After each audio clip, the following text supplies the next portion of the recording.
Hey, this is Matt once again. We're back to another video, and this is a paid request, this time from Ryan, who sent in quite a decent amount of paid requests, so thank you for that. I'll get to the rest as soon as I can, but this is the first one, and it's a commentary for the film Rat Race from 2001, which I do remember enjoying. I'll do what I can during the commentary, but movie's about 2 hours long, so let's get right into it. For anyone that wants to request any type of videos, whether it be a topic, tier list, ranking review, re-review, thought streams, commentaries, video game playthroughs, random, whatever the case may be, PayPal's the best way to do it. Do have a CashApp as well. Links are down below in the info box, and I will get to it as soon as I possibly can. So thank you. And so on pause at the beginning, 3, 2, 1, pressing play. Now, I've seen this film maybe 2 times or maybe 3 in my life, but I do remember enjoying the film. We got the Paramount logo here as 14, 15 seconds in. And I believe it's directed, well, they'll show the credits directed, but the same guy who directed this worked on Top Secret, which had Val Kilmer, who sadly has passed away recently. But this one, it's a goofy, silly, fun movie, though. Definitely has a very recognizable cast and the tradition of it's a mad, mad, mad, mad world. As well as films like Cannonball Run and other stuff, but it's a mad, mad, mad, mad world is the one they're more inspired by. I will say this song is a bit catchy. Bad, bad race. But yeah, we saw that John Cleese, Whoopi Goldberg, Cuba Gooding Jr. Yeah, Seth Green here. Wayne Knight, who was in Jurassic Park and Space Jam. We had John Lovitz, who's been in a ton of stuff. We got Breckenmeyer, who was in, I think he was in Clueless? I think. Kathy Najimy, who was in Sister Act and Hocus Pocus. I say a lot of people involved with this. Dave Thomas.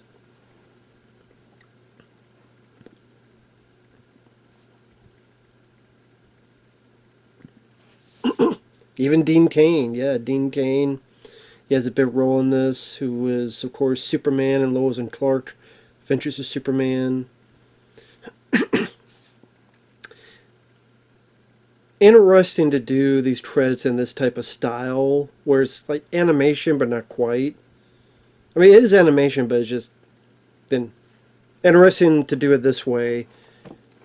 Obviously, to make the faces. If it was you could have done like cartoon, like full cartoon style, but they wanted to have the actors' faces still there, almost like to get people used to these faces that we're going to see throughout the flick. But yeah, Jerry Zucker, who had worked on Top Secret. He also directed, I believe, Ghost with Patrick Swayze.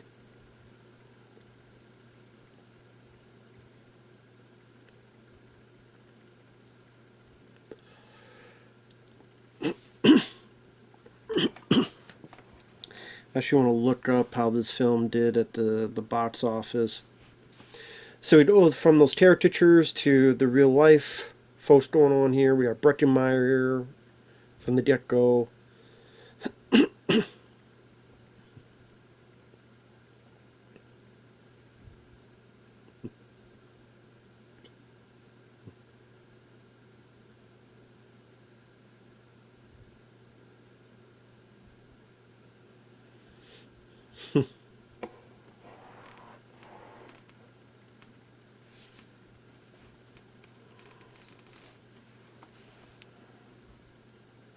And of course, a lot of porno movies.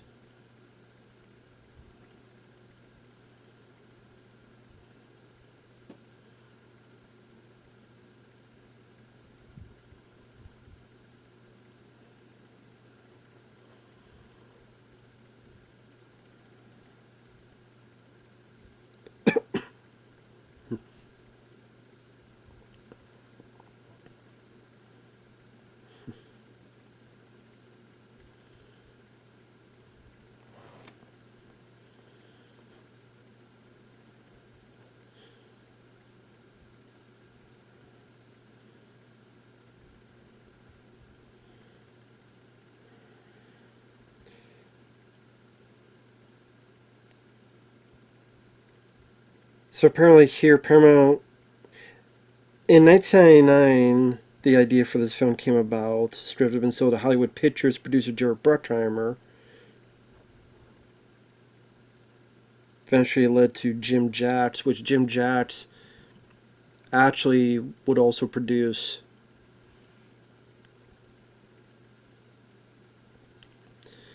Produced Tremors, he produced Mallrats.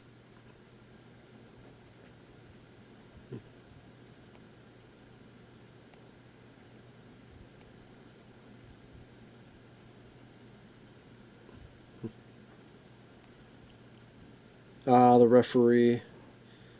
Well, a lot of people were pissed off and blaming him for stuff.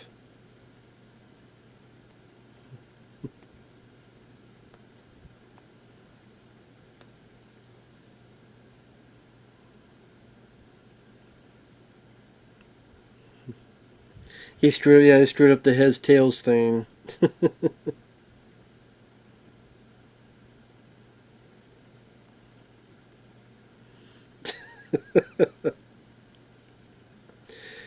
Came out in 2001, and it made 56 million in the U.S., 85 million worldwide, $40 million budget. So $40 million budget only made 56 million in the U.S.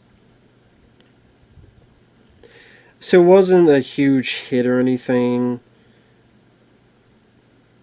but it definitely has a following. I know a lot of people have well, not a lot, but there's been some people that reference this film throughout the years.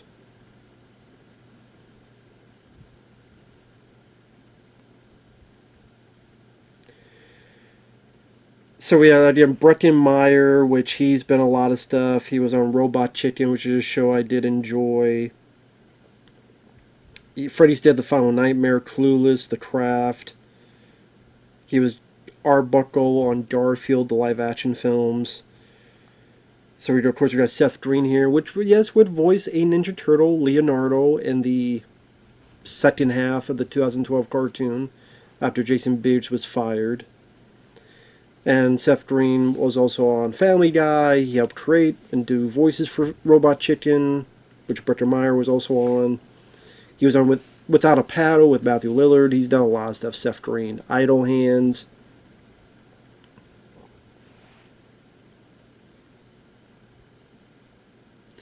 Now his buddy is Vince Villoff, which again I know I've seen him in other stuff. He was in An American Wolf in Paris. That's right. He was one of the lead Tom Everett Scott's buddies.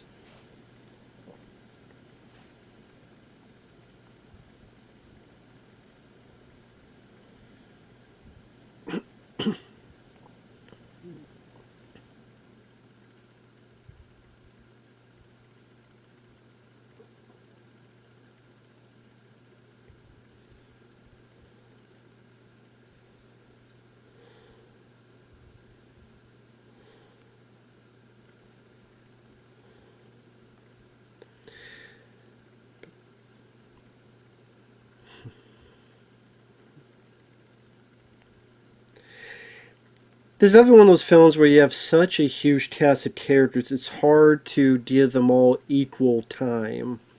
So there'll be times where some people disappear for a while, and it's one of those things where you just have so many that you have to just keep on this ongoing traction. And you only have so much little time to introduce the audience to who these characters are. And I mean, with the contestants, if you think about it, you got in this race, you got Rowan Atkinson's one, who's a narcoleptic. You got Whoopi Goldberg and the daughter character, that's second team. You got Breckin Meyer, who later meets Amy Smart, that's the third team. Cuba Gooding Jr., Seth Green and his brother, John Lovitz and his family, which is wife Kathy Najimy. So you have 6 contestants, 6 groups that you have to go back and forth on. And then you had John Cleese in there, who's kind of the head guy that lets the race keep going, lets the race start up. Dave Thomas, who was with Rick Moranis on the movie Strange Brew, worked with him on SCTV. He's a guy that I think at the end you find out he stole the money. He took the money instead.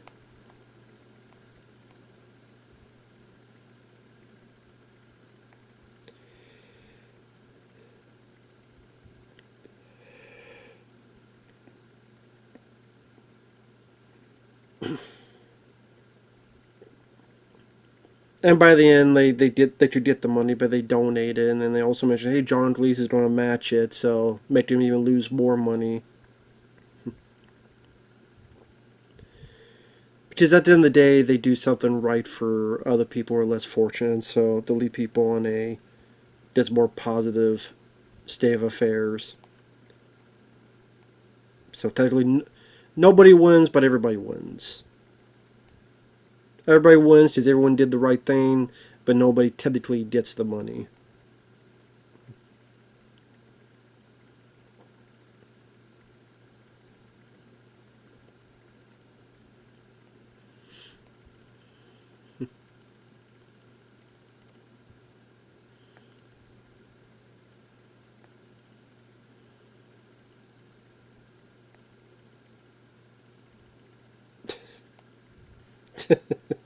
Honey, the kids need you.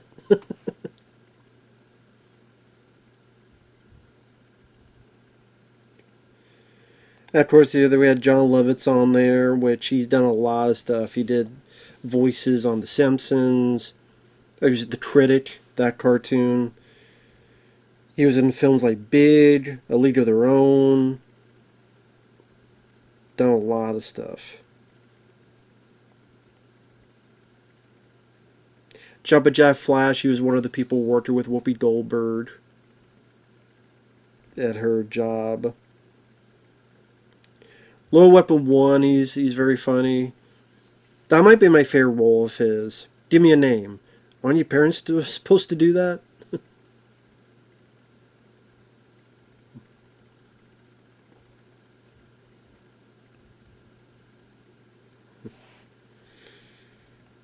City Slickers 2, Trapped in Paradise.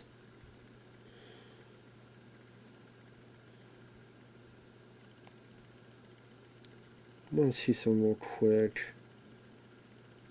I'm trying to think what movie I'm thinking of. Oh, The Wedding Singer. He's losing his mind, and I'm going to get the benefits.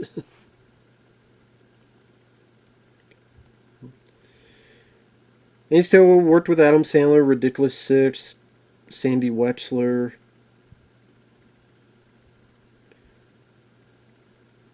He was on SNL for quite a few years.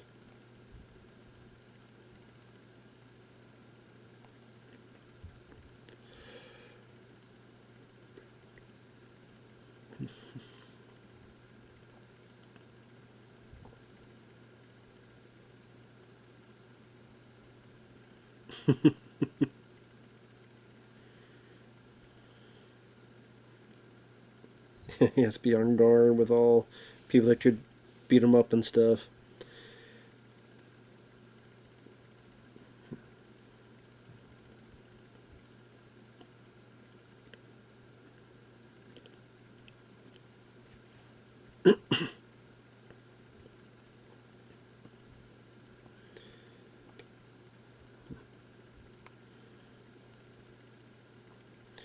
And of course, Whoopi Goldberg. I'm not going into the whole politics and stuff. I'm not going to ranting on The View. Because The View isn't really. It's not for me. But I mean, I did like Whoopi Goldberg back to the day. I love Jumpin' Jack Flash. I liked a lot of those movies from back then. But not a lot, but Jumpin' Jack Flash I love. Sister Act I thought was fun. She did well in The Lion King as one of the hyenas and other stuff, so.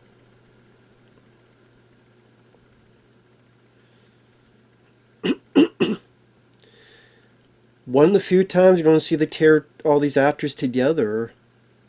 Other than the end of the film.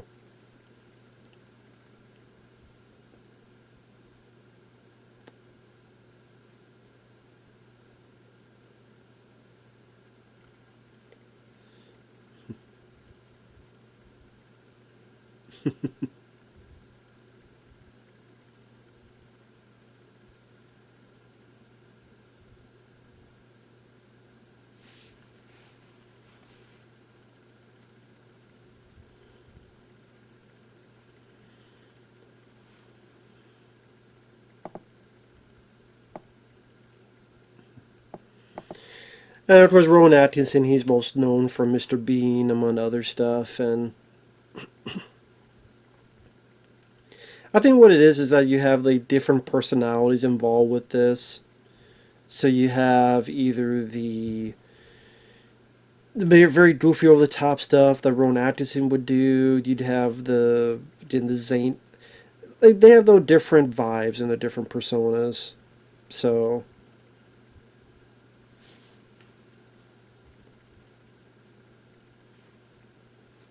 even if like one person you don't like this much, just wait a little bit longer, you'll get to the next person.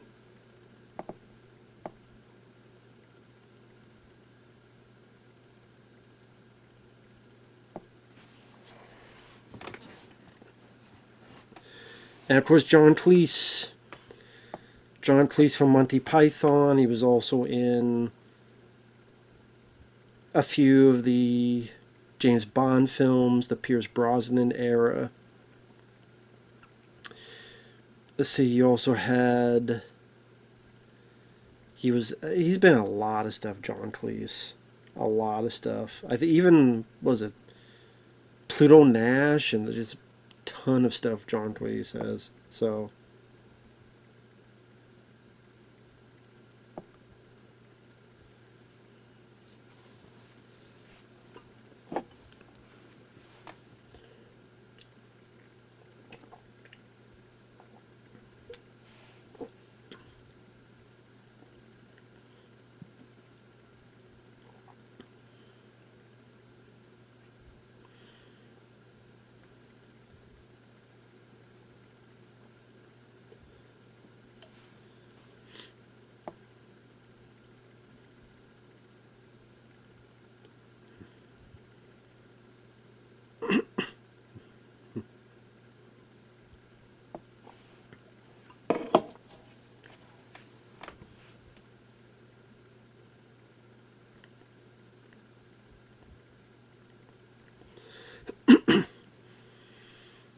damn, that those teeth, man. Hell of an overbite. God damn. Look at that tie too. It's like purple and blue. Like, what the hell is that with that tie? It's like tie that would belong to the Joker.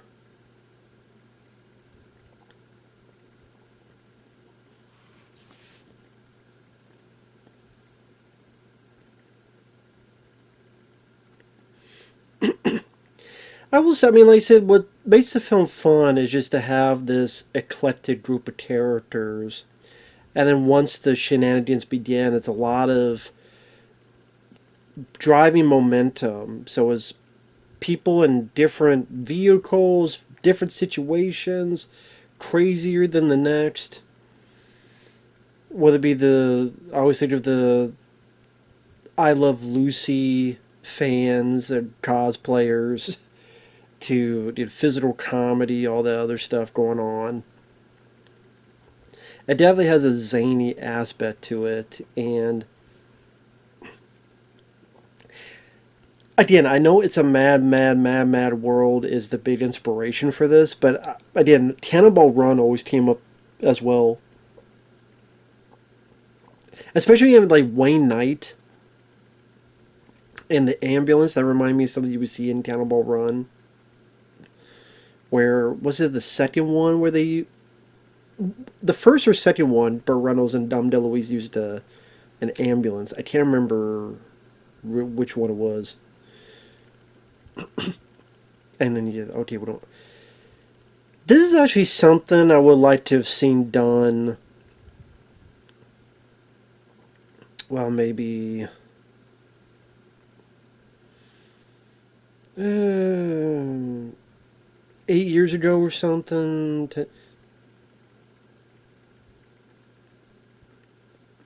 It just would have been nice to like get all the different type of people you get, whether it be comedians, whether it be other stars, put them together in this crazy wild race. Which, I mean, whether it be a remake of Cannonball Run or its own original thing like this, or it's a remake of Mad World. Just interesting to see like all those type of people in the same film.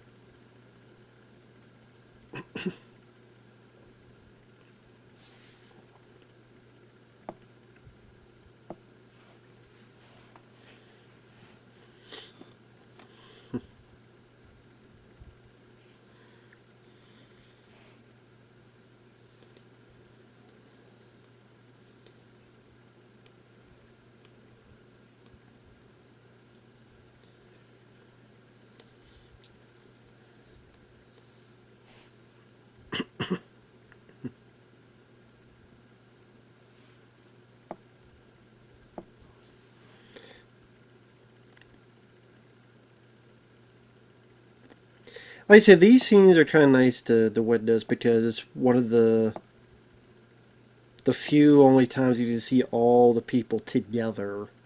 I mean, other than the end of the film. At the end of the film, they're so spaced out because it's a like a concert hall stadium, so.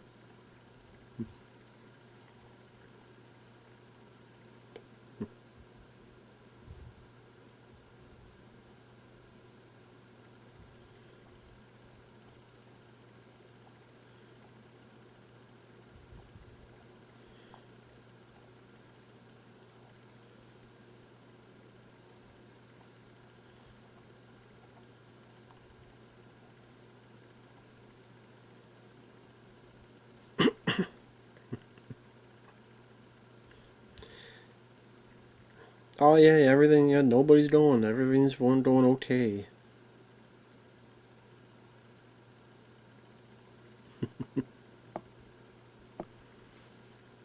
I mean, it's a hell of a temptation. I mean, is it a wild goose chase or? But if you're right, be winning a lot of money.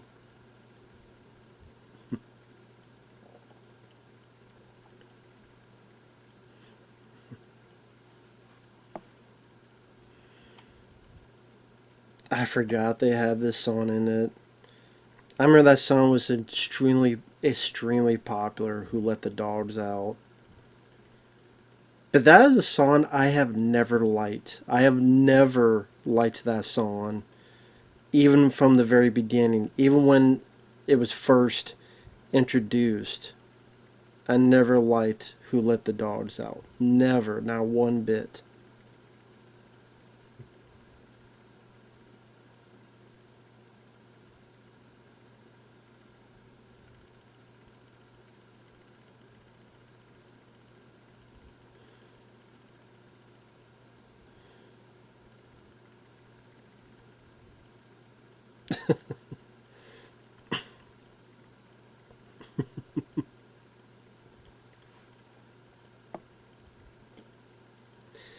I think what reminds me also of Cannibal Run is I think of Jamie Farr, who's in those films, and you have a guy here having the same outfit that Jamie Farr had, and people betting on it, the whole thing. So that's what it reminded me of Cannibal Run. I'm on the other stuff, so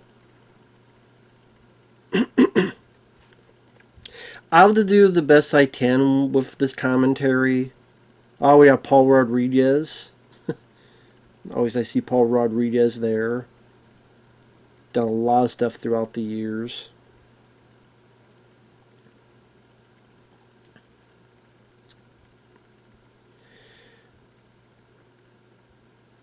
What was it? Born in East LA? Yeah, that was a fun one, among other stuff.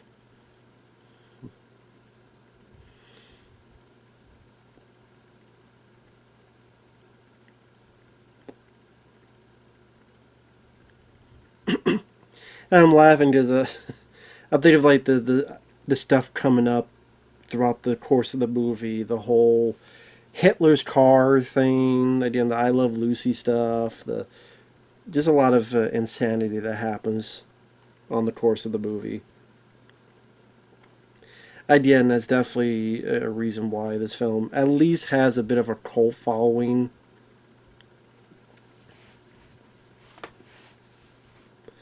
Because I think the actors, like, they do their jobs fairly well, and like I said, if you're not into one, then you're into the other. Now, there's some I like less than others, sure. Again, I'm not a humongous Rowan Atkinson fan.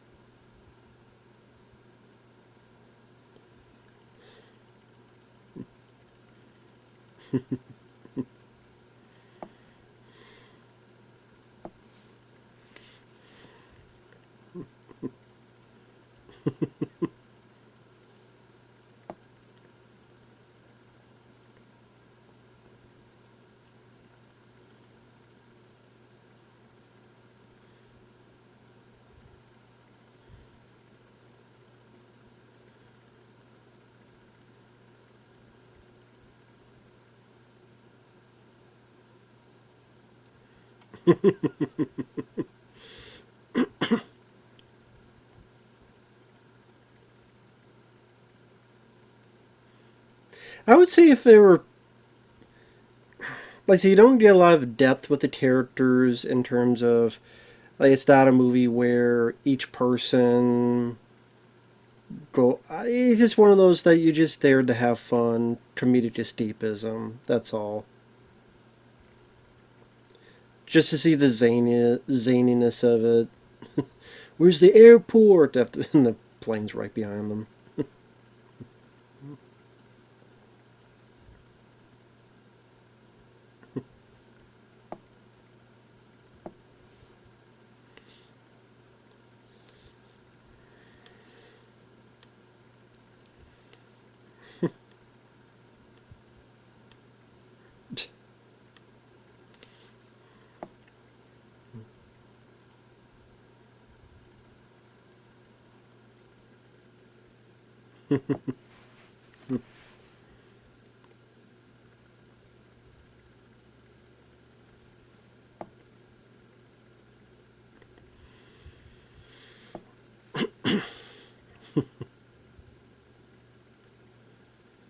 Sorry, I don't have much to say. I just don't know really what to say. I mean, the reason I'm doing this is because Ryan requested a commentary for it, but I don't really know what to talk about.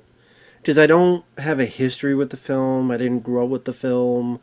I've only seen the film maybe like once when it right came out.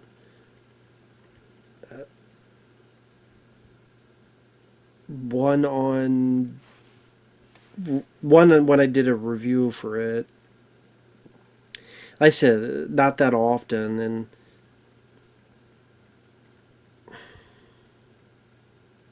like I said I don't really know what to say, to be honest. So this would be a bit of an interesting commentary. Well, maybe or boring one.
Good sucker punch there.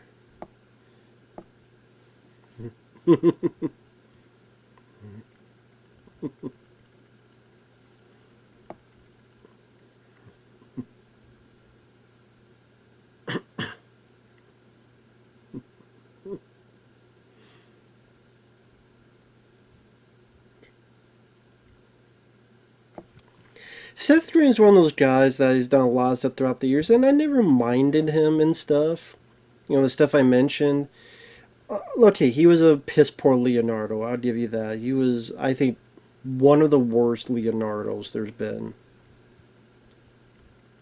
I mean, I hate Mutant Mayhem, but the voice of Leonardo on that I would even put above Seth Green. I mean, Leonardo in the 80s, Cam Clark, enjoy his. Brian Tochi, who did the 3 live action films, I enjoy his. Probably my favorite voice for Leonardo. I thought Jason Bates did a really good job in 2012 cartoon, that is. The guy who voiced Leo in the 2003 cartoon did a good job. The Rise, I mean, it's the guy who voices Sonic the Hedgehog, so I hear that voice, I just think of Sonic, but. And he's playing a very different type of Leo. Yeah, Seth Green, I mean, might be my least favorite voice for Leonardo, maybe? It might be. He might be, so. Of course, this is the bit where these two guys, they knock down the tower for their plane so that nobody else, well, if we can't go, nobody else can go.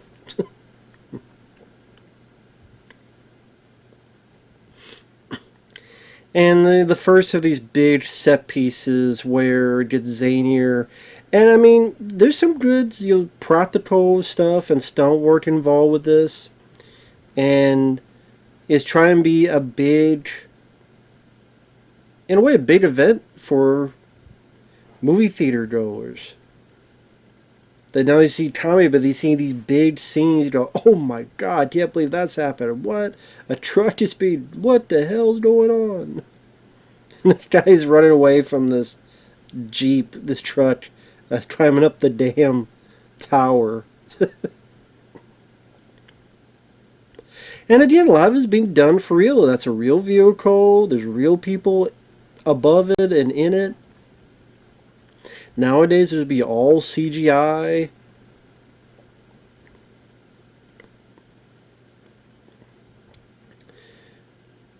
So part of that, physical comedy, slapstick comedy. How crazy can it get?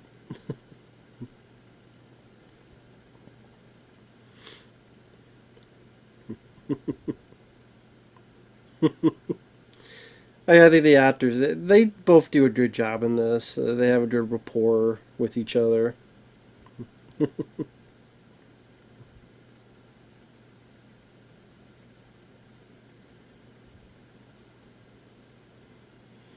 So everyone gets delayed, canceled, including his, yeah. So I have to figure out what to do next. Ah, poor Cuba. He doesn't realize where he's going to get into. Paul Rodriguez now knows who he is. Yep, here you go. How unfortunate he picked the same driver.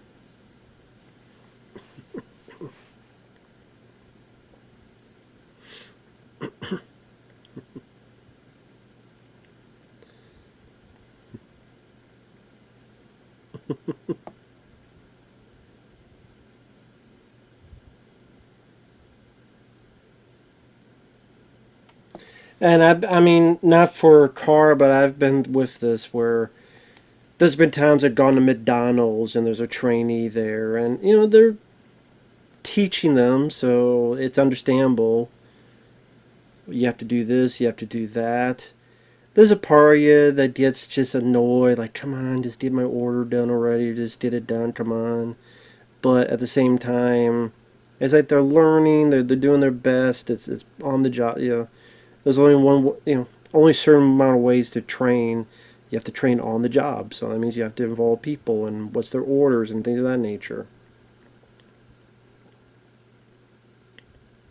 Especially with those businesses that are open for so much time per day.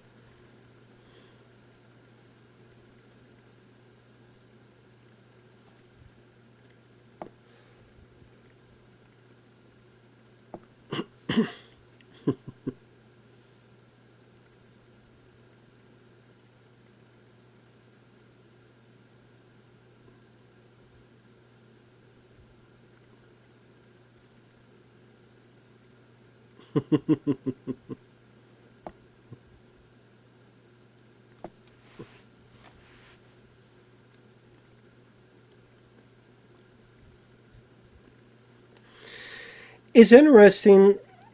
I mean, in a way, it kind of comes out of nowhere because Breckenmeyer was so nonchalant about the money, and he didn't believe it was even real. He didn't really believe this would even be a possibility.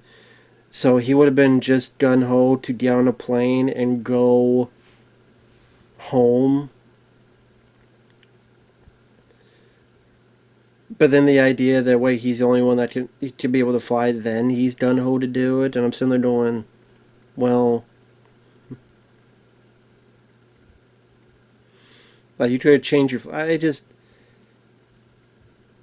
maybe to add the idea that hey, there's this girl here, beautiful lady, she's going there and get some time. But the city seems like much more gun ho for the money as well. So I mean, I guess is one of those maybe think it over a bit. It's like wait, this could be a possibility I could win, and this seems like a sure thing. Maybe that's the thing. That's not a sure thing. I would never win. Wait, is it a sure thing? Okay, I'll go for it now.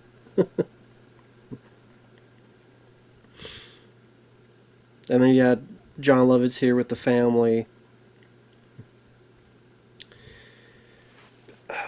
Thankfully, I have not been part of too many quote family trips. If I did, I mean they're so long ago that I don't remember a whole lot about them.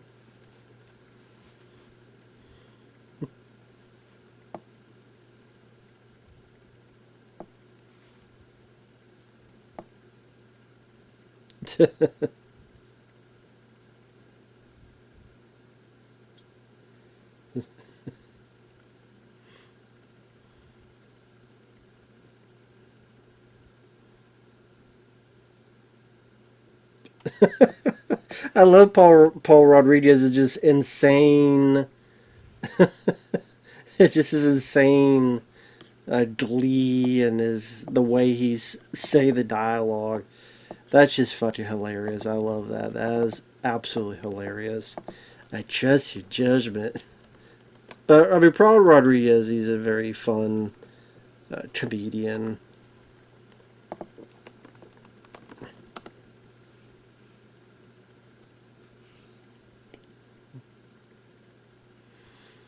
And Paul Rodriguez, he has an interesting story about Will Smith, where he was in Ali with Will Smith, but then I guess because the guy Paul was playing was a guy who didn't treat Ali well, so Will kind of bullied Paul Rodriguez on set, even though he had nothing to do with it because he's just playing a character. He's not really him, so just a very weird thing. But I mean, we've kind of found out Will Smith is weird about a lot of things, including having wives who love Tupac more than him. So,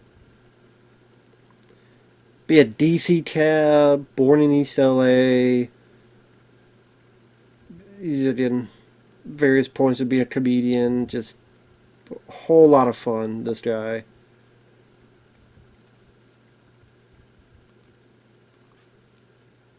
I guess he was in Clifford the Big Red Dog in 2021. Voices and Cats and Dogs, A Revenge of Kitty Galore, and Beverly Hills Chihuahua. So there you go.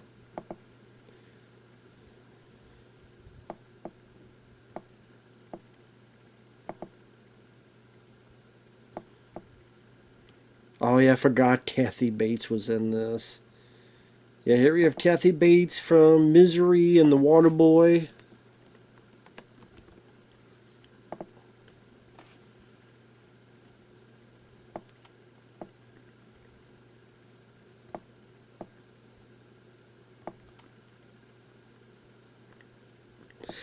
I just really like with this type of film because of its nature, because there's so many characters, it becomes almost like a consistent highlight reel of In other movies, you gotta have this kind of downturn of says crazy thing happens, so you have the characters talk about it, think about it, feel about it, what's going on before this race, what was going on with their family, if there's kids, what's going on at school. The father doesn't understand his kids a lot, or the mother doesn't can't relate to her daughter. Like all these other subplots with characters. It's not really the case with this film. It's more of just, here's a bit with the Kathy Bates. Here's a bit with Paul Rodriguez leaving them in the middle of the desert. Here's all this other stuff.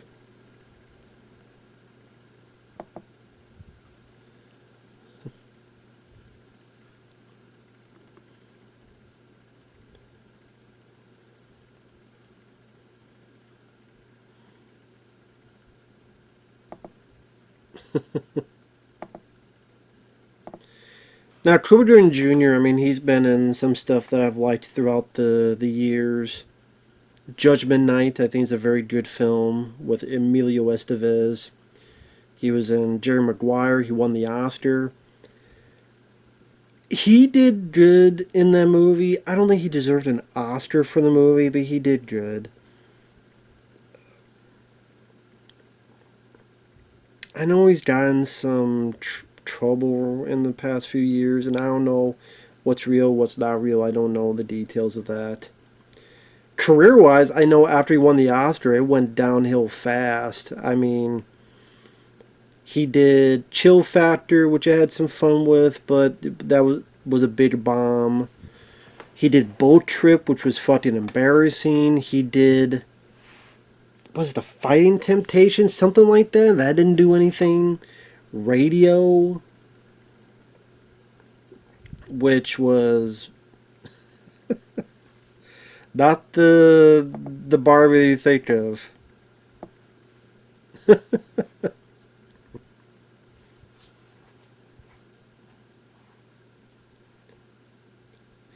You would think, like, as soon as you enter, you get the idea, and then it's time to go.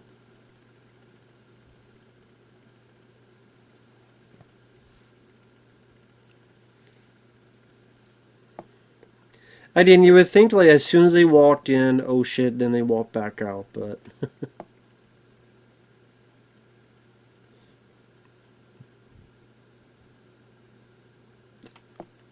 just the whole idea of this is funny. The whole Hitler fucking Nazi tour.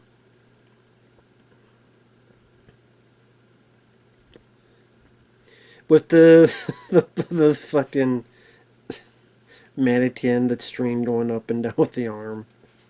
It's such an insane idea, but you just you just can't help but just gotta laugh in disbelief.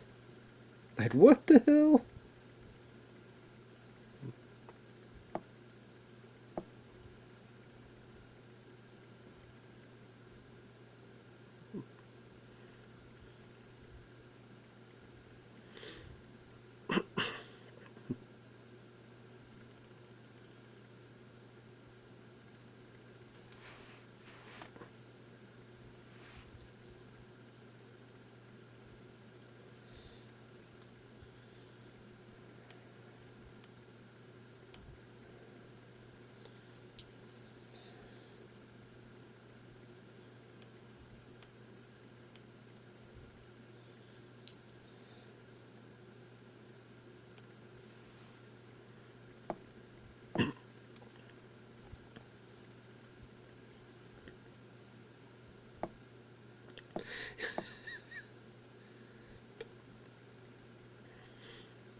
And see, that's what I mean. You go from a Hitler tour to this bit here where she's going to find her husband cheating on her, and the husband's or boyfriend, whatever, and it's Dean Cain.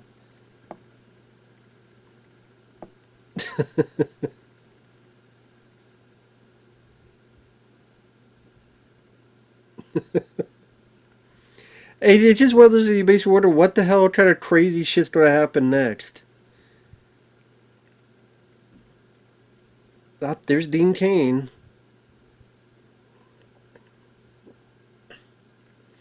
Just sucks that he's in it for so little of time, but it's nice to see him in there regardless.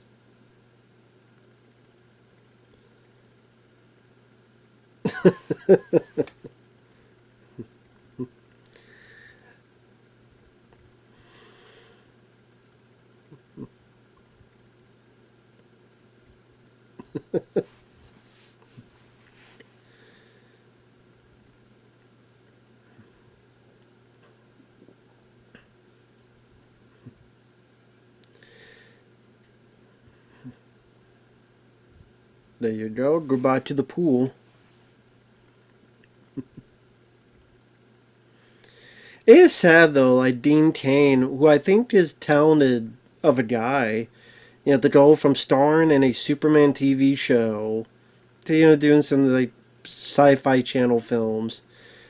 That the best that he did for bigger budget movies or mainstream movies is either he was kind of a villain, like he was a villain, but he wasn't in the film a lot. In that Denzel Washington film, was it Out of Sight?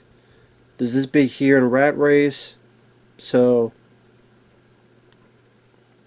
and just a shame that he didn't get to do a whole lot. But look at that, like the helicopter going that low, barely avoiding cars.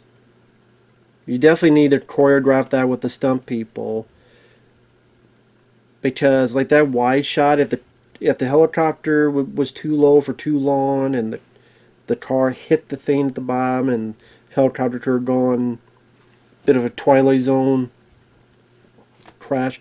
Even these wide shots here, like you can tell it's a real helicopter, real vehicles. That's probably another reason, for the cult following. People can appreciate, like, it gives it a bigger scale. And it makes you wonder what other crazy shit's going to happen. And they weren't being lazy about it. Again, a vehicle being going up the tower here with this old helicopter stuff. And you're wondering what kind of wild, crazy shit's going to happen next.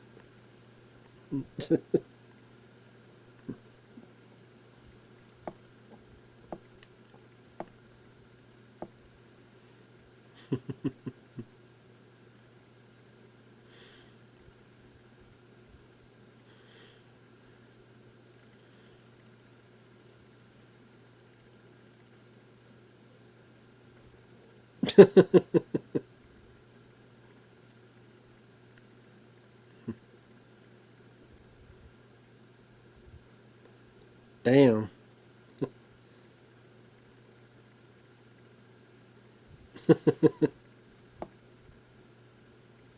Sugar pie, honey bunch. I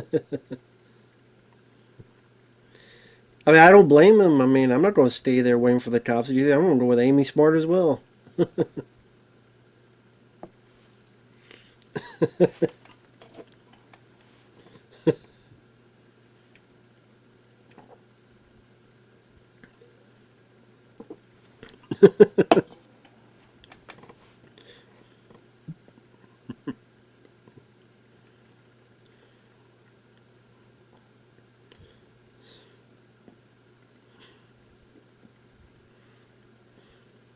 Now, I don't know if Dean Cain did the stunt in the wide shots or they got someone else to do that. I don't know.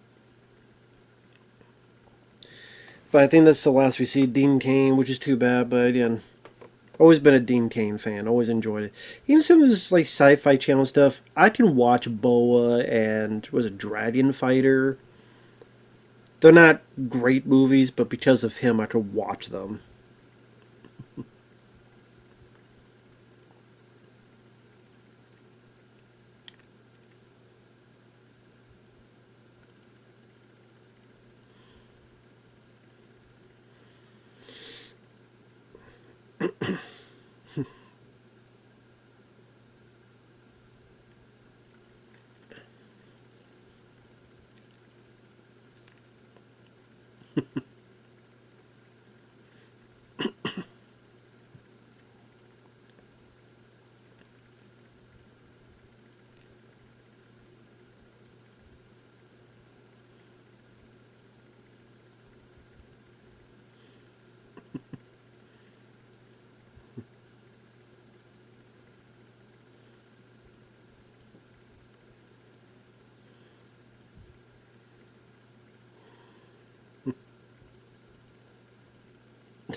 Now, of course, why this guy's now wondering why this guy is half-assed naked in his boxer shorts. Like, why? What does pregnancy have to do with you being half-assed naked with no shirt and no pants? So I don't know. This guy apparently also stole his tie and his T-shirt and all that stuff. Yeah.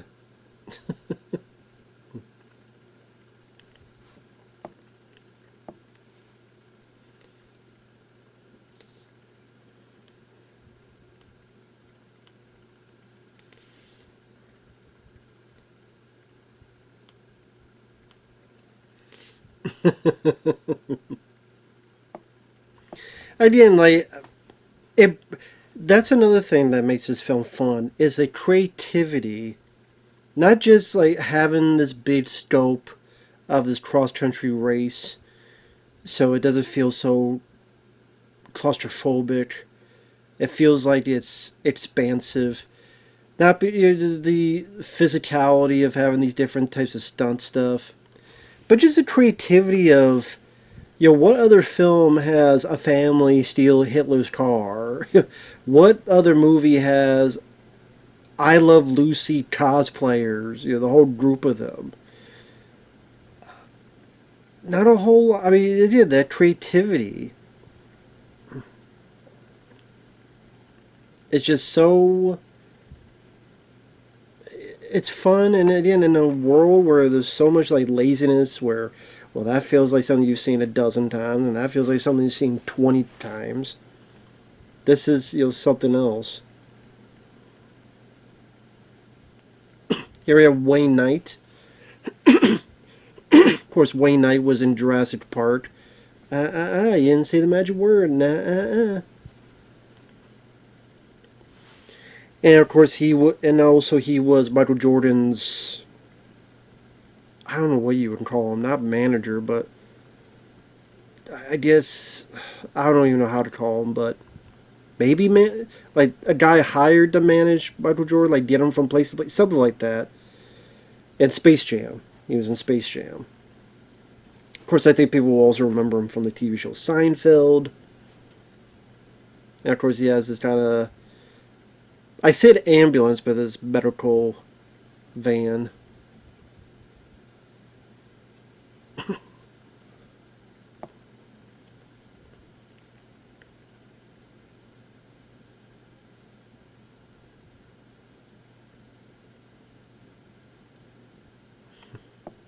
Of course, this guy's going to steal the money.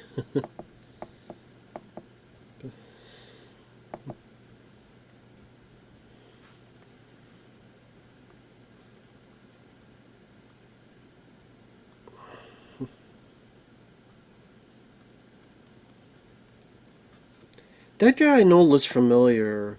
Silas Weird Mitchell, the one that did the T.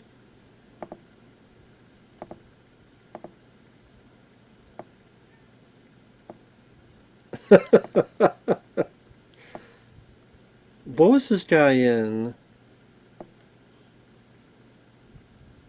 He was in the Steven Seagal film The Patriot.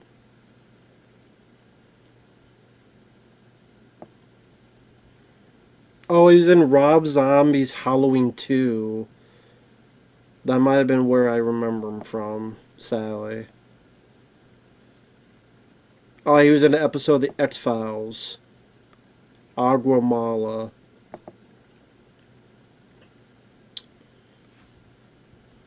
That was an episode where Darren McGavin is Arthur Dales. It was one of the episodes he was in, Darren McGavin. And there's something in the water. So, okay. So that's who that guy is.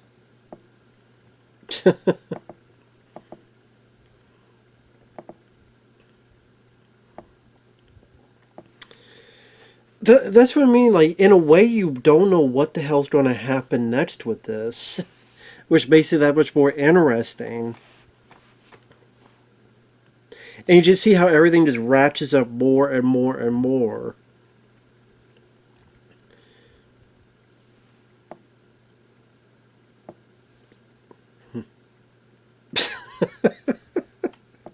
She th- See, that's something that screams like Three Stooges style, where they flick something, it comes back, and someone's on, it's on fire and stuff. The slapstick comedy, which to me, I would say is one of my favorite kinds of comedy because that's the comedy I grew up with as a kid. I think like comedies from back in the day, comedies that I grew up with were The Three Stooges, Red Skelton, watching films a la Jim Varney, Ernest P. Worrell, those type of movies, Ace Ventura: Pet Detective, stuff of that nature from back in the day. And there's other type of comedies I enjoy, the Golden Child and the Big Lebowski, among other stuff. But the slapstick style, when done right and when done well, could be very, in a weird way, endearing to me. It may be silly, it may be over the top, it may be goofy, but to definitely have a level of fun.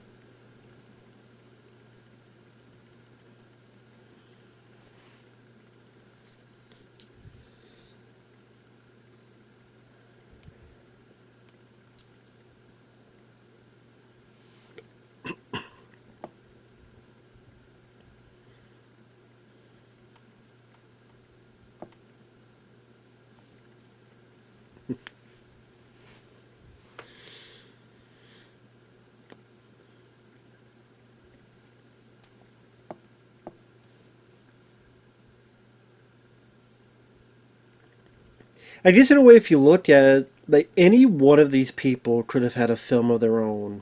The guy who screwed up and on his job as a referee, and this is a chance to people going after him and being angry at him, and he's going through these crazy things in order to somehow redeem himself. There's the family and the parents dealing with their kids as this cross country National Lampoon's Vacation style bit of business, Holiday Road style. There's a guy who meets girl, falls in love with girl, and the girl had a boyfriend she liked who cheated on. They each one have their story.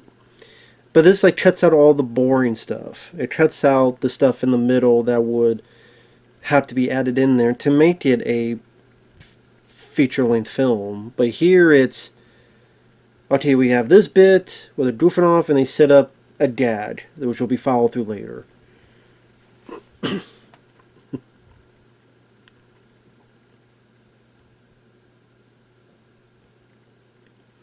It's like, what crazy stuff do we come up with next? Okay, this thing with this organ, which would be taken, and here's the heart.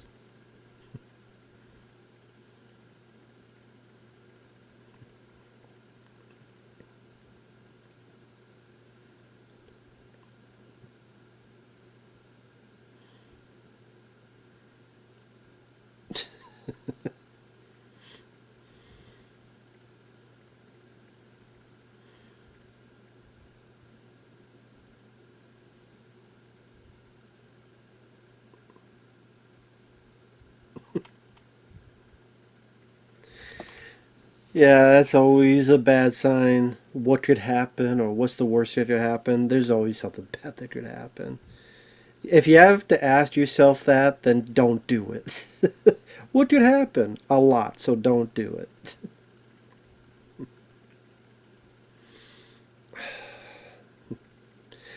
That's always yeah. That always the idea that put a heart into it, man. It's like, what's next? Somehow be able to do stuff with brains.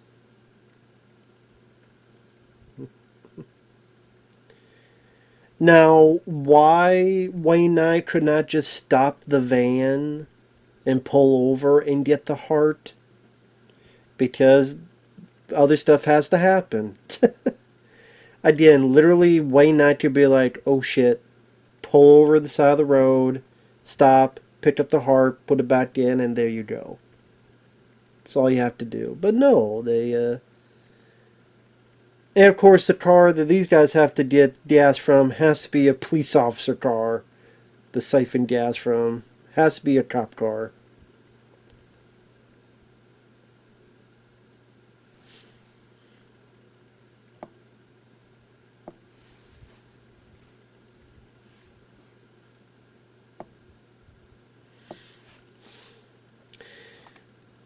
Now, actually, I think it's kind of against. It's against the, at least some places, against the law to be peeing in public, especially if he catch you. So I guess he's lucky here that there would have been another fucking someone worse going by.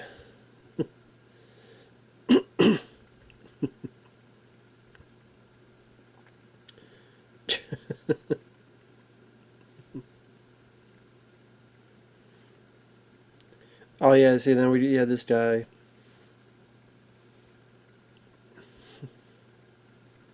We got another physical bit of business between these guys. Whole balloon thing. Isn't there like there's like a thing with a cow and they're fighting, use it milking the cow into people's their faces. Again, you're just wondering what that's crazy fucking thing's gonna happen.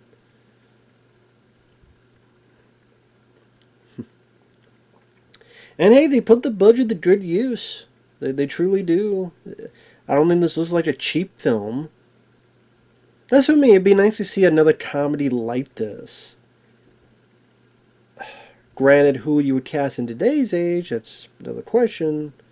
But because if it's like John Cena and The Rock and who the hell else, it's like, do you really want to see that? It's like, well, no, not really.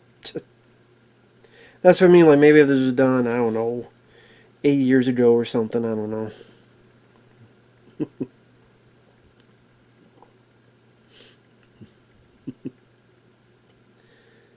I didn't credit to the stunt person hanging on for dear life on that rope.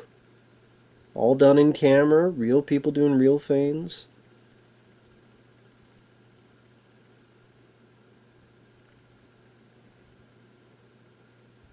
And that is like they actually are bumping into actual cows in certain bits. Some of it's a fake, but some of you tell us, did you see the wide shot? The cow's like, what the fuck?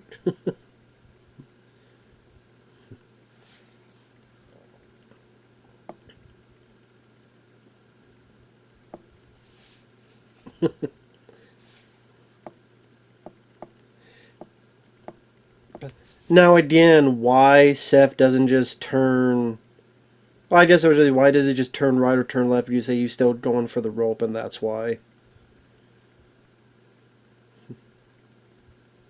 I guess... I'm just wondering what the hell's going to happen next. In this case, now are they hanging from a balloon, but a cow now. And this car ain't having a good day.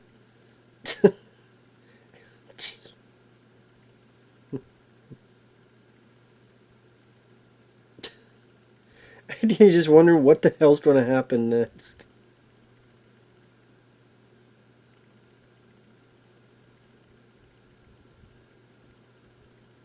There you go.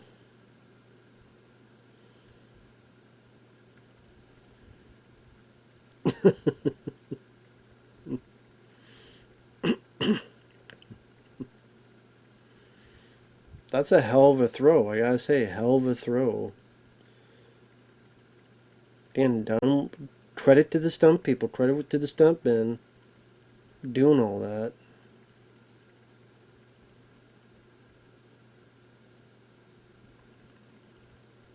And credit the stunt people for giving their all and hopefully being careful not to get themselves hurt.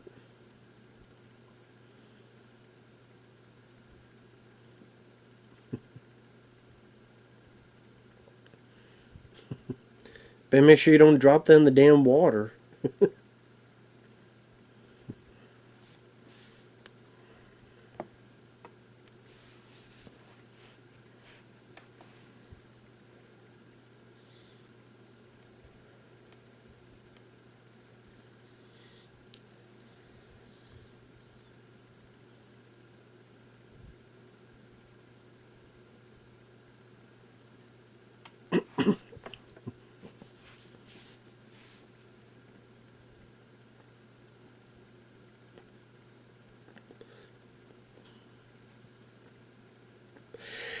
Yeah, if nothing else tells you the cartoon nature of this film, the cow literally begging for help in English, it would. I mean, if nothing else, their showcases just how cartoonish this is on purpose.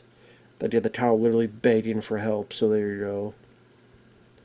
I was going to say that scene before where you find out the one Lucy is a guy, and the way he acts so scared about it probably would seem a bit too insensitive in today's time. To me, I'd be like,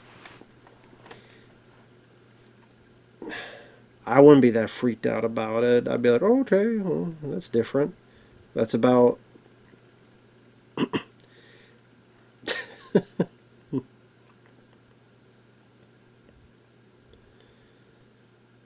And of course, the Lucy's just all whining, just like the character.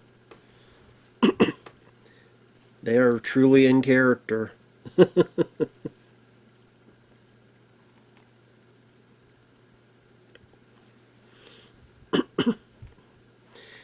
I mean, that was the setup of the show I Love Lucy, just about how she would get in these situations she would accidentally cause. Again, why doesn't Wayne Knight just stop the car, stop the van, pull to the side of the road, and get it taken care of? That's all he had to do. That's all he had to do. But again, if you do that, then you wouldn't have this stuff going on here.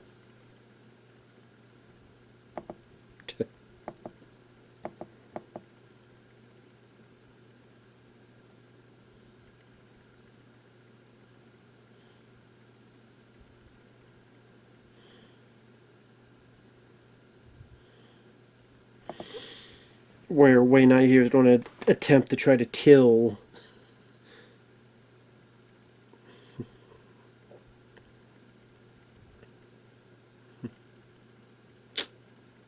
Just stupidly not realizing that.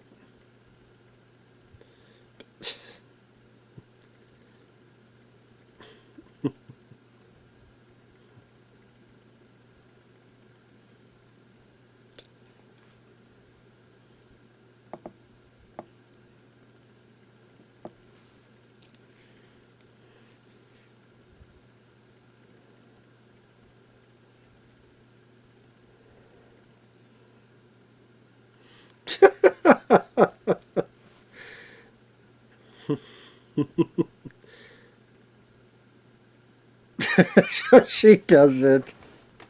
I mean, she meant well, but it's like,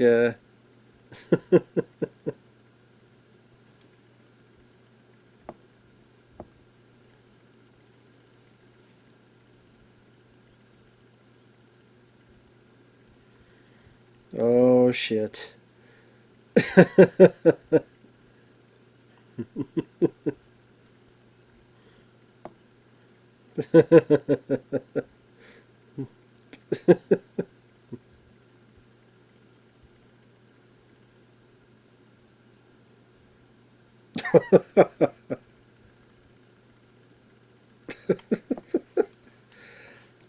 And yeah, it is that same mentality. What the hell's going to happen next? The cigarette lighter got in his mouth, so he can't speak. The stuff he put on later made him have a mustache. And now, like, he's trying to explain, but with World War II veteran. I did. He's just kind of like,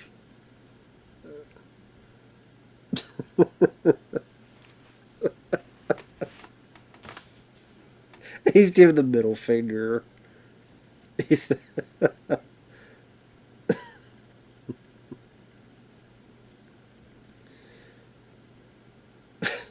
why he has to do the thing with his arms, I don't know. Obviously, that's more to sell them thinking he's doing that, Hitler on purpose, but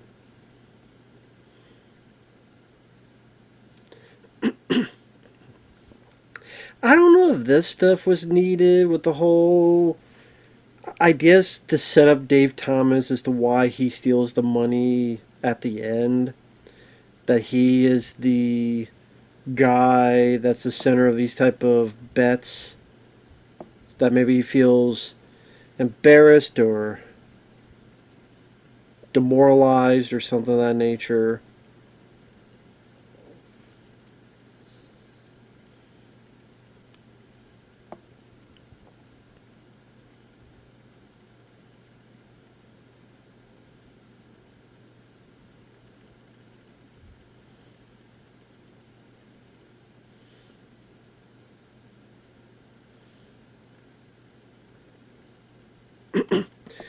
Yeah, you did tell that in character he doesn't want to say these things. He doesn't want to say this to her.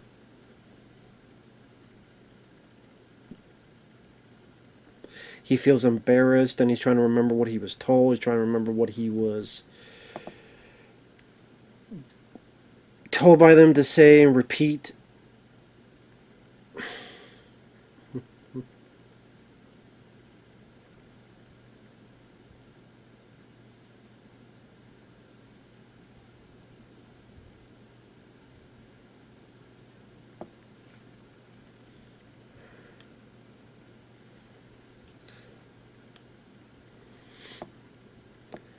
So the fact that Dave Thomas is in the midst of all those type of, I forgot that the fucking dog hit the electric fence. Oh my god, I completely fucking forgot that. That was a damn thing.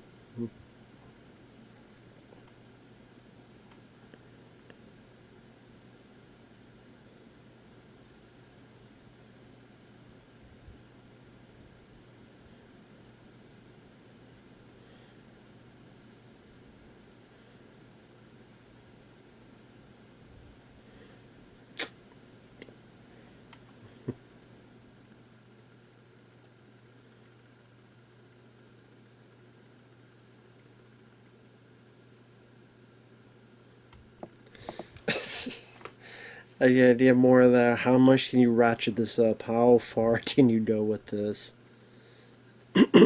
So now he wants to kill a drifter, but then gonna choose Rowan Atkinson. I think he does. He jumps on a train. I think that's what happens.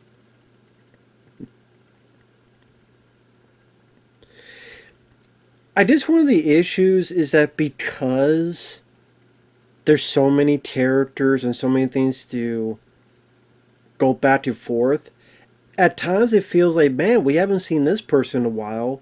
Like, for example, Whoopi Goldberg and her daughter. By this point, it feels like we have not seen those two in a long while. Or Breckin Meyer and Amy Smart. It feels like we haven't seen them in a while. Because you had the stuff and lengthy scene between Seth Green and the balloon and the cow. Then you have the bit with the car and the bikers, and you have the this thing with the heart and the train, and trying to grab it, and then going to the Lucille Ball bus and what's going on with that, and the tires gone, and the one Lucy before it was a damn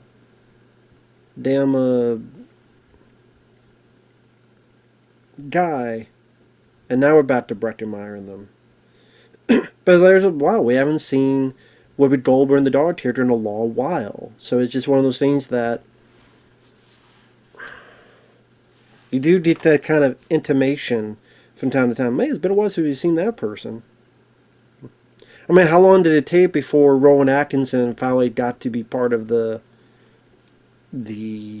race? So just one of those things that you just have to understand what kind of film it is. That you have with each character, they're going to have a certain number of things that happen to them, and try to pace out well enough so that you negate that as much as you can. And that, of course, that's going to come with the editing. Because I wouldn't be surprised if this was edited in different ways where, well, actually, let's show the Brecker-Meyer bit after this. So let's show, who do we show next in this? We'll show this one before? No, let's show that 2 times after. And then there's probably different ways that you can edit this. Not entirely, of course. You can't, like, put this with the first thing Whoopi Goldberg and them go through, but I'm just... And why there's no security, why are they able to just go onto here and there would be plenty of security but no one says a word. Again, it's because it's a movie, it's comedy, it's escapism. And of course there's a rocket car. Why wouldn't there be a rocket car? They explain why there's a rocket car there. So of course it'll be part of the rocket car. Of course. Why would it not? So here you go.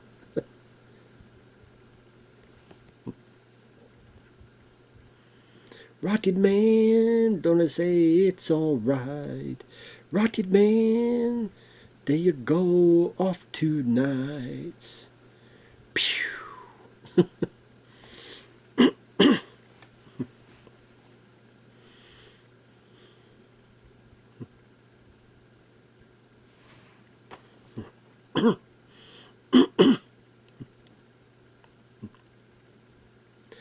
I would say if I have to pick one group, let's say someone said you have to shorten the film, and you have to shorten the film from 2 hours, it's an hour and 52 minutes, to a little closer more to 90 minutes or so, 100 minutes. Okay, here's what you're going to do. You're going to have to eliminate one of the characters or groups. I believe, okay, it's going to be... I would probably pit the Whoopi Goldberg stuff and her daughter.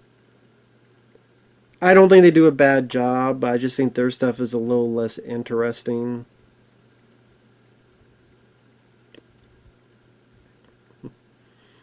Except for that. Except for that, with the rocket, screwing up the whole... the whole thing there.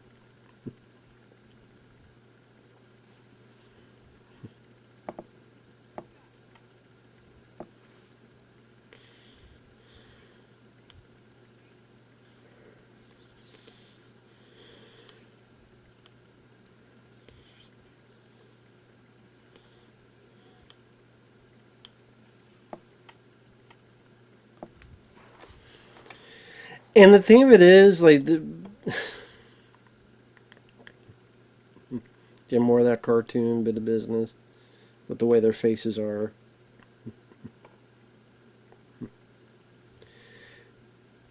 Obviously, these folks have dreams in terms of, like, Cuba Gooding Jr., he wants to not be a laughingstock anymore as being the ref that screwed it up. John Lovitz wants to be someone who doesn't want to work at Home Depot anymore. And the thing is, though, is that by the end, because they just give all the money away, nobody's problems are really fixed. So I think it would be nice to have had an ending where you see what happened to the characters later on with text, much like Animal House would do that. some other movies have done that where they show text of this is what's going on with their lives, and okay, this is after this experience, this is what happened to them later on. After this experience, this is what they did later on. Oh, Brett Meyer and Amy Smart got together and got married, or John Lovitz didn't want to work on Home Depot anymore. He decided to go for a job at X, Y, and Z, or whatever the case.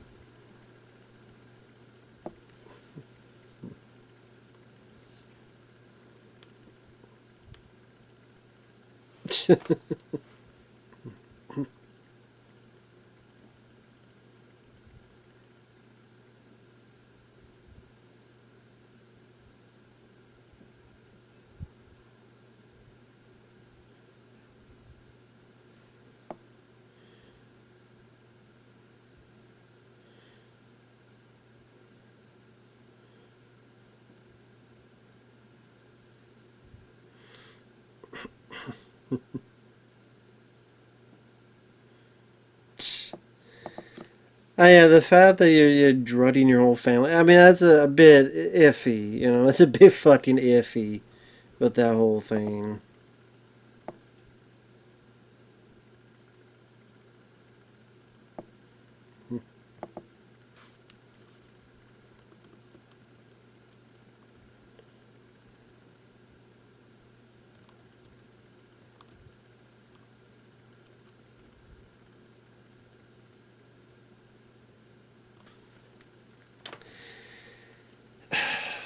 There's definitely a guy that does not make the best decisions. Like, why would you be honest and tell them about this whole thing here? Should have just not said anything, or walked off, or ran off, or something. But now, you know, have a bunch of angry Lucille's running after you. But again, to be fair, at times people do not make the best, smartest decisions.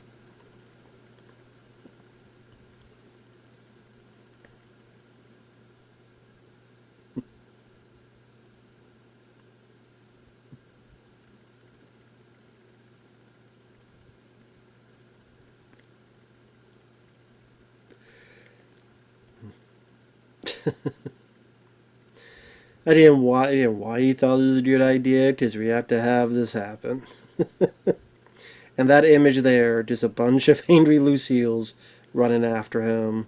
And that he's Usain Bolt.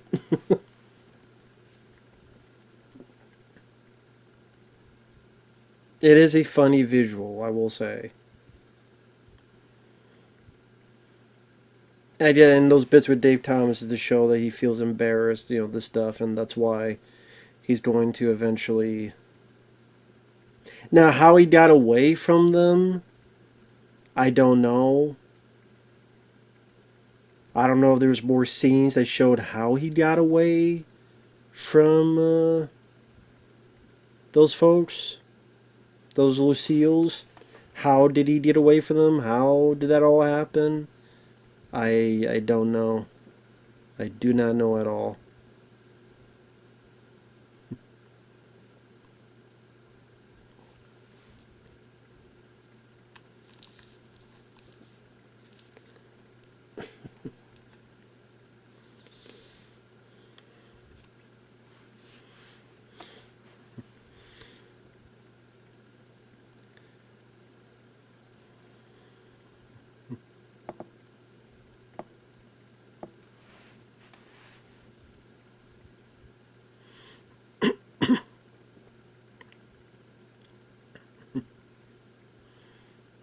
Of course, match made in heaven, piercings all around.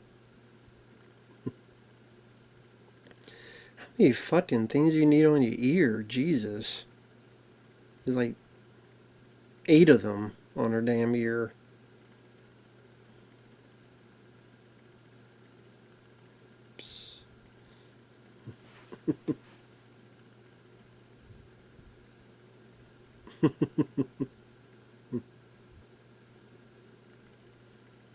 Yeah, look at all that damn thing on her ears. Like, bit too much.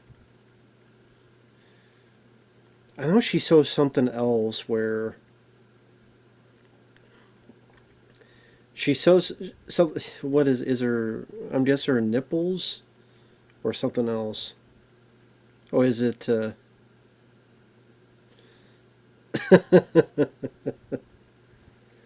course, it's not rated R, so we can't see those.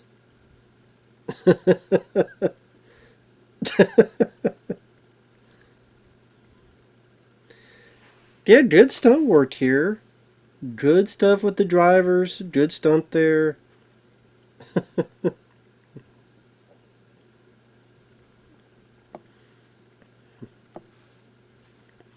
I think the guy cursed, but because of the way his mouth is, they were able to hide it for the rating. But you definitely see the more of the higher profile.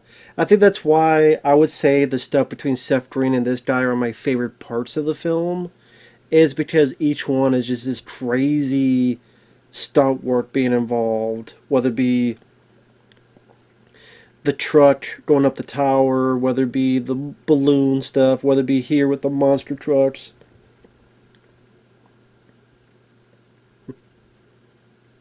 Of course, the fact that you don't have to unlock the car; you can literally just go off of it. But it's like we have to exaggerate enough to make it seem like there's no way they get out in time. Because they get out the nick of time, even though it's a damn convertible, and they could have gone a lot quicker.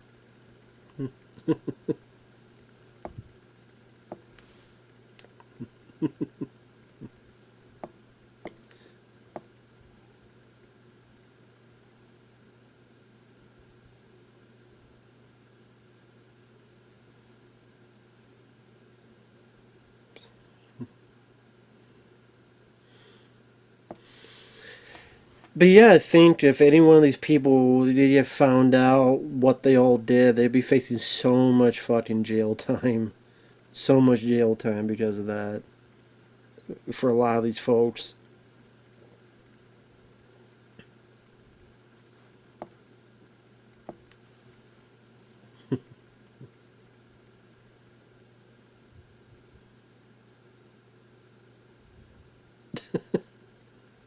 Then the baby's just confused as to what the hell is this guy doing? What's his problem? What's his malfunction? The baby's like, what? The baby's like, I don't know what you're doing, man, but the baby looked down, wondering what he was getting out.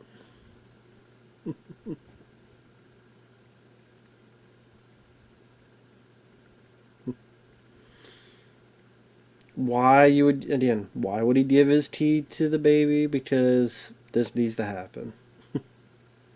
Because these people are not the brightest bulbs, they're not the sharpest tools in the shed. That is why.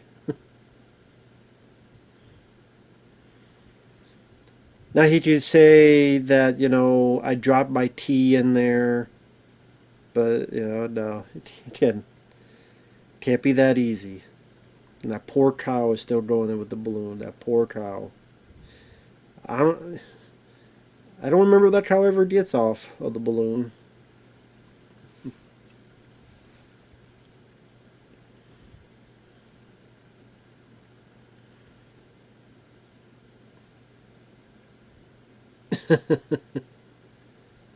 And everybody's like getting to where they need to go.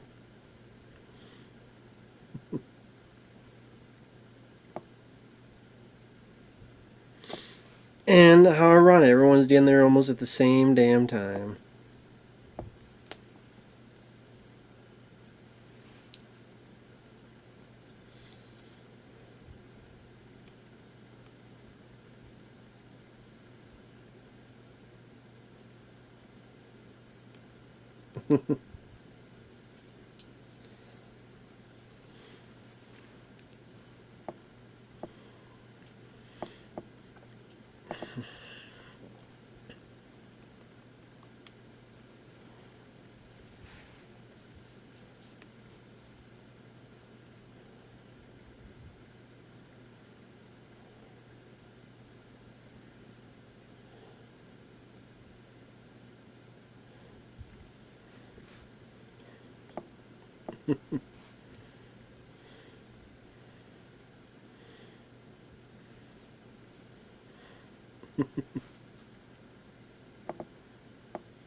But I mean, despite what I said before, I don't mind the Whoopi Goldberg stuff.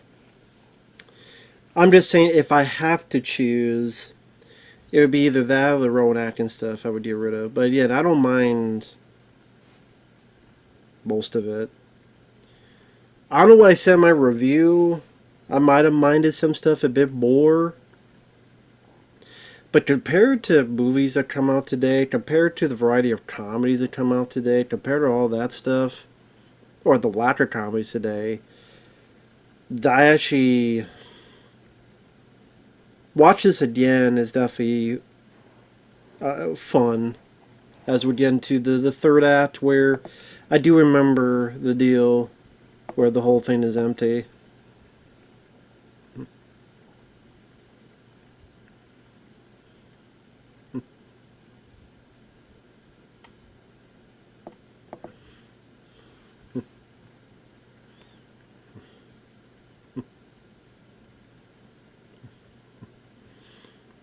Isn't it like the narcolepsy stuff?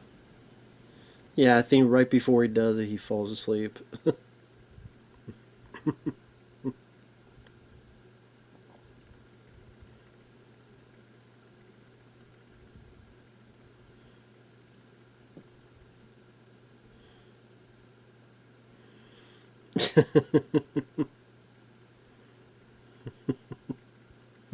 Of course, yeah. What the best slash worst time to fall asleep at?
So Dave Thomas at first was not going to let her get the money, but here you go.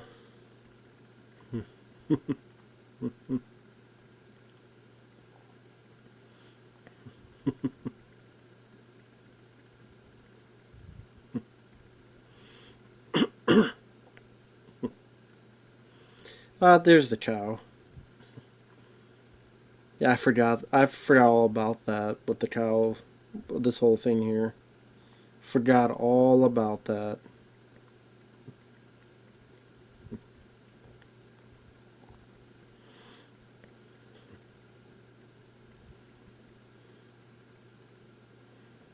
Well, he's drove a bus once before, so I might as well drive one again.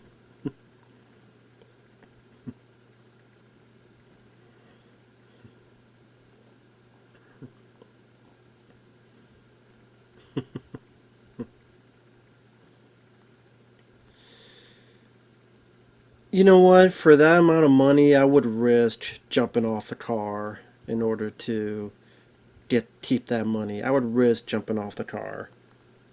I would risk it.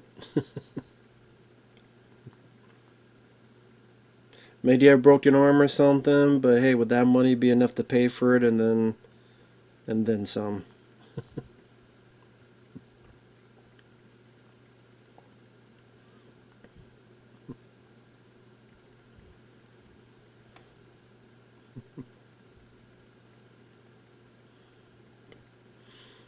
Everything's always a bet.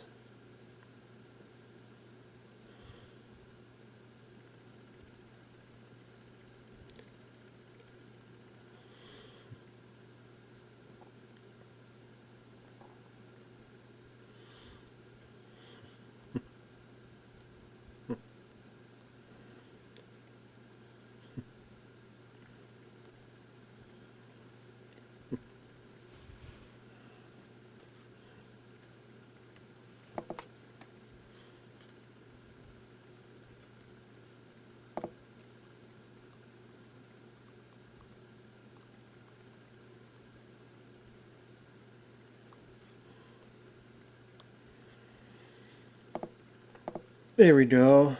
The Smash Mouth charity concert. I do remember this bit.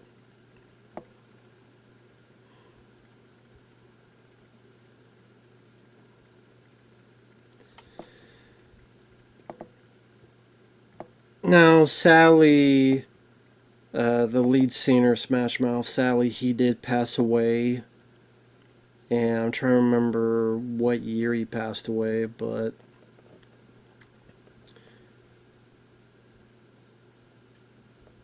let me look it up real quick.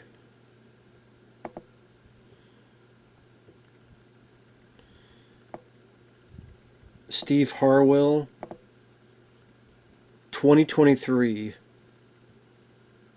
Yeah, Sally, Steve Harwell passed away in 2023. One day after his manager, Robert, announced Harwell was in hospice for final stage liver failure. So, rest in peace, Steve Harwell. I liked Smash Mouth. It was a fun band.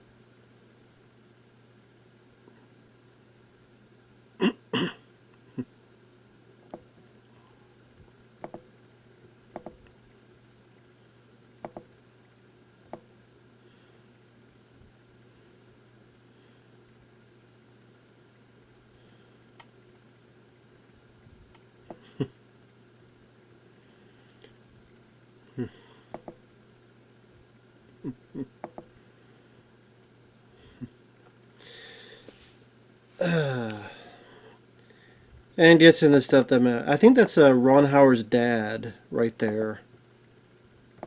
Was a trying to remember his Rance Howard. Yeah, Rance Howard, Clint Howard's dad.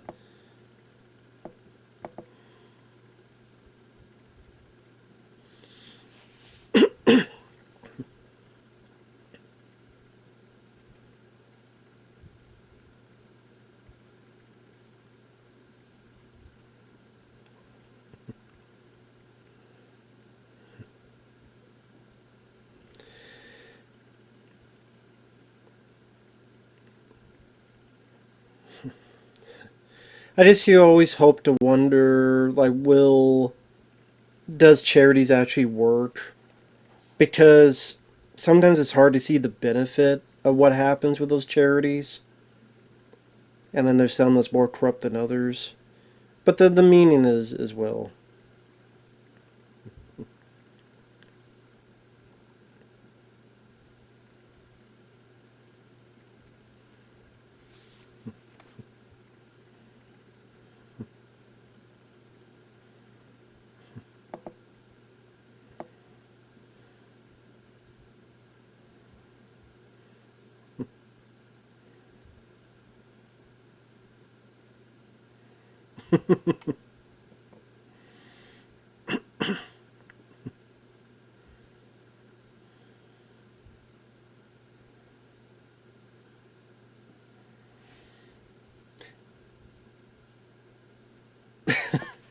I do like that Seth Green. There's at least one person that say, "Come on, dude! Like, what really?" I do like that because that's what would really happen.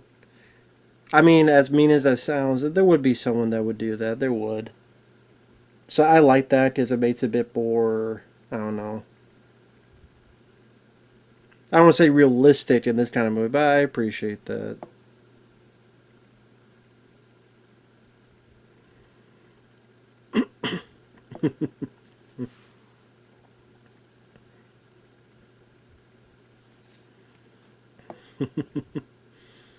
I do like this bit here between the two.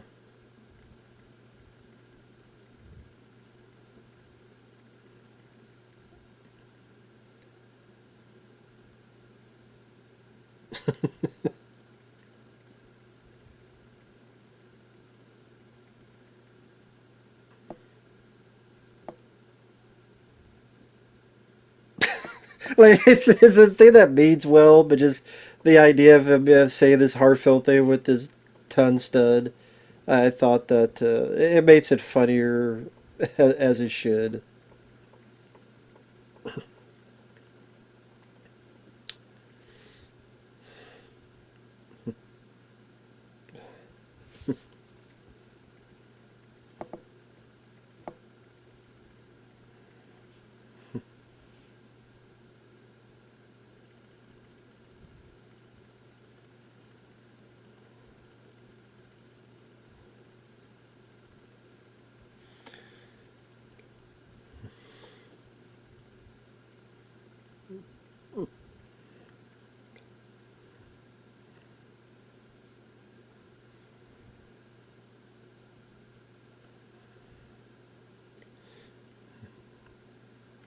Sorry, I'm listening to the dialer.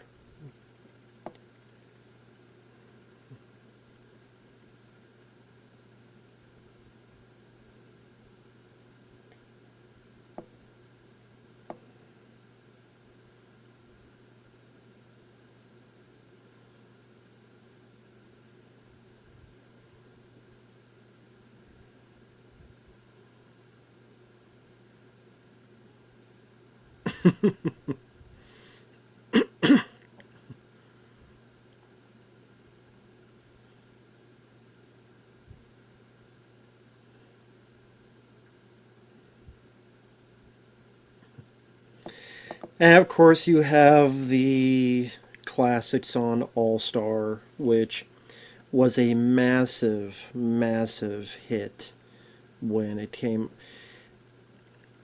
I would say Mystery Men. That film was the first time I think most of us saw that song. But most famously, it was in Shrek, which came out the same year as this. So yeah, two films in the same year, Shrek and Rat Race, have this song in it.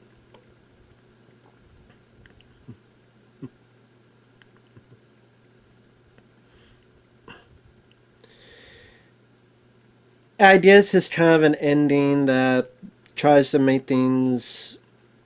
Like I said, the terrorists don't really get repercussions for the stuff that they illegally did. The that yeah, you never know what happens to these characters, what happens afterward, and I guess one of those things. If you did have one person win, and it's all about money and monetary gain, they would feel it's cynical and it's about materialism. So they end in a more good natured way. Was their way of doing it here, where these fools went on a journey and they did something well for the benefit of people, and there you go. Now, the money would definitely not be rising that much, that quickly, I should say, that fast.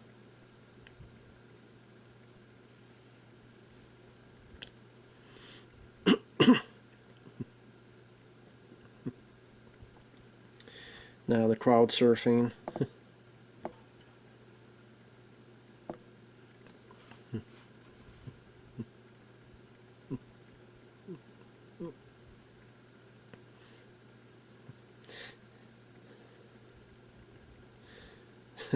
That'd be funny with the kid. They just let him fall. Like, nope.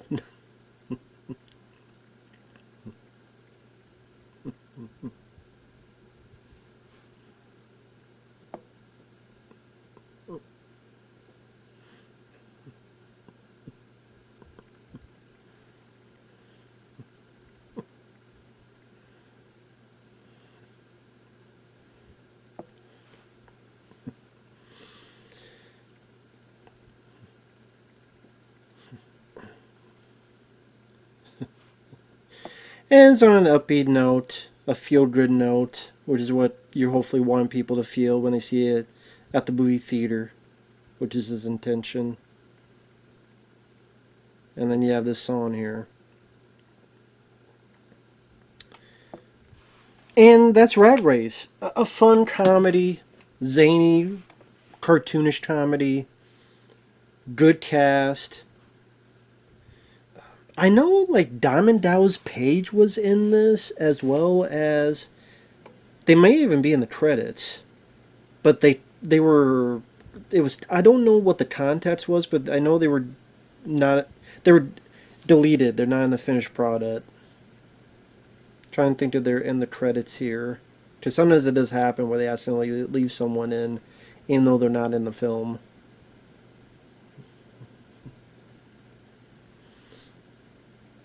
Oh, that was Gene LaBelle, the veteran with the gun. I didn't know that was Gene LaBelle. Okay, Gene LaBelle. Don't know who he is. if if you don't know who he is, look him up. He's done a lot of things. Gene LaBelle, very famous. No, okay. I was wondering if they had Diamond Dallas Page in the credits. So, but yeah, I don't remember the what the ending was. See if I can find info on it.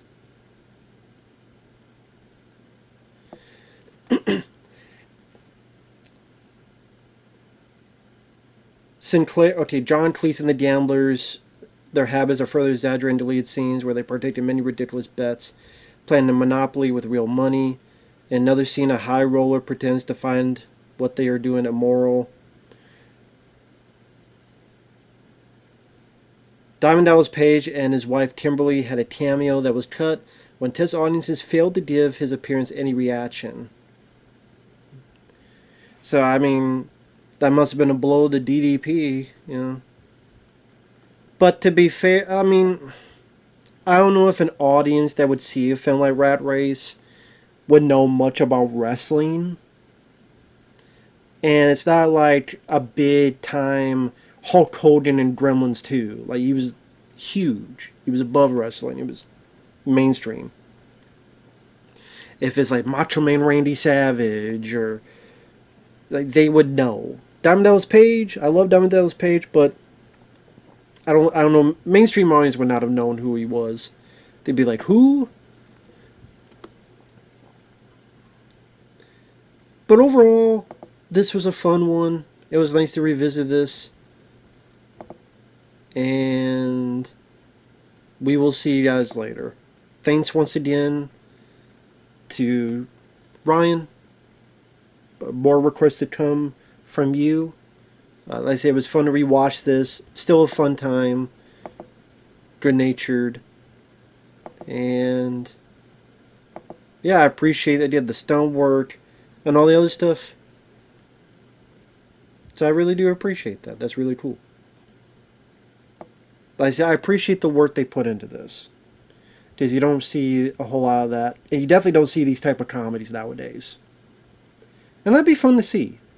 But again, like the actors today, like who would you get? I didn't know Camby did the effects on the animatronic cow. Camby, Kurtzman, Nicotero, and Berger worked on early days. They were together on Evil Dead 2, and they worked on From Dusk Till Dawn. They worked on The Faculty, I believe. They worked on a lot of stuff throughout the years. So, Camby effects. John Carpenter's stuff in The Mouth of Madness, among others. So, very cool. Thanks for watching. Take care, and we will see you guys in the next video. Yeah, this was a fun one. Again, they don't make stuff like this anymore, which is too bad. But again, today it'd be somehow put something political in there, and the cast would just, I don't think they would be as fun or cool as, you know, yesteryear. And the pratfalls, the set pieces, I should say, they'd be more CGI, heavy into CGI, and there you go. So,